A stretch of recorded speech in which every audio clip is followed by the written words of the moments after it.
கர்த்தருடைய நாமத்துக்கு ஸ்தோத்திரம் உண்டாவதாக. முழுக்க ஞானஸ்நானம் எவ்வளோ முக்கியம் என்பதை குறித்து இங்கே இயேசு கிறிஸ்து சொல்லியிருக்கிறதை நான் உங்களுக்கு வாசித்து காட்டுகிறேன்.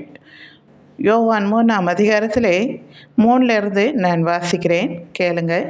இயேசு அவனுக்கு பிரயோஜனமாக, ஒருவன் மறுபடியும் பிறவாவிட்டால் தேவனுடைய ராஜ்யத்தை காண மாட்டான் என்று மெய்யாகவே உங்களுக்கு சொல்லுகிறேன் என்றார். அதற்கு நிகதோமு, ஒரு மனுஷன் முதிர்வயதாக இருக்கையில் எப்படி பிறப்பான்?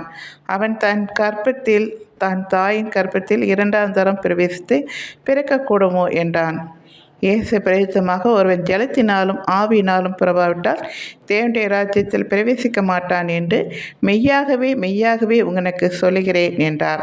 மாம்சத்தினால் பிறப்பது மாம்சமாயிருக்கும், ஆவியினால் பிறப்பது ஆவியாயிருக்கும் என்று இங்கு சொல்லப்பட்டிருக்கிறது. எனக்கு அன்பானவர்களை, முழுக்க ஞானஸ்நானம் கண்டிப்பாக எடுக்க வேண்டும்.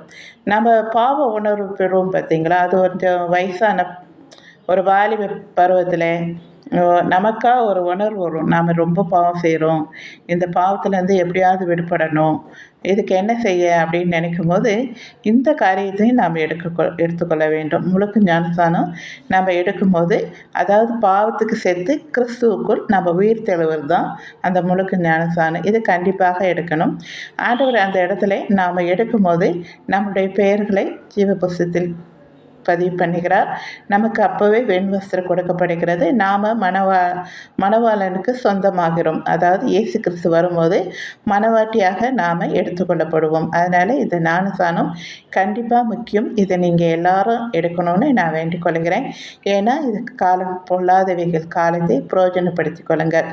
முழுக்க ஞானஸ்நானம் இல்லாமல் ஒருவனும் பிரவேசிக்க மாட்டான் என்று மெய்யாகவே சொல்லுகிறேன் என்று இங்கே 2 தடவை இயேசு கிறிஸ்து குறிப்பிடுகிறார். அதை நீங்கள் கவனம் வைத்துக் கொள்ளுங்கள். நன்றி.